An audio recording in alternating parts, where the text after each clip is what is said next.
Rakshabandhan special सुंदर असा अतिशय न्यू पॅटर्न आलेला आहे बाटिक मध्ये, की ज्याला सॉफ्ट असं फॅब्रिक, सिरोस्की वर्क आणि सुंदर असं जरी वर्क पण आहे. विस्कोस फॅब्रिक म्हणजे फुगण्याचा चान्सच नाही. आणि हे सुंदर असं पूर्ण साडीला जरी वर्क आले, सिरोस्की वर्क आणि जरी वर्क आलेला आहे. छान असा मेहंदी कलर आहे. आणि हे बघा पूर्ण साडीवर जात आहे तुमचं जरी वर्क. हे आहे त्याची बॅक साईड आणि छान असा हा पल्लू.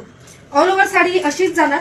आणि त्याला जातोय छान असा रनिंग कलर मध्ये आणि रनिंग फॅब्रिक मध्ये ब्लाउज पीसवर पण बंदेजची छान अशी कलर मध्ये बुट्टी दिलेली आहे. मेहंदी कलर आहे हा. मी जो वेअर केलाय तो ब्लॅक कलर आहे. नॉर्मल तो ब्लू पण दिसेल, डार्क असा ब्लू. खूप सुंदर असे कलर्स आलेले आहेत मैत्रिणींनो. हे बघा खूप छान छान असे कलर्स आहेत. रक्षाबंधन जवळ येत आहे, तर मग रक्षाबंधनला भावाच्या घरी जाताना ही साडी घालून जायची की नाही? खूप छान असा हटके पॅटर्न आहे. फास्ट मध्ये बुक करा आणि छान असा स्क्रीनशॉट करा.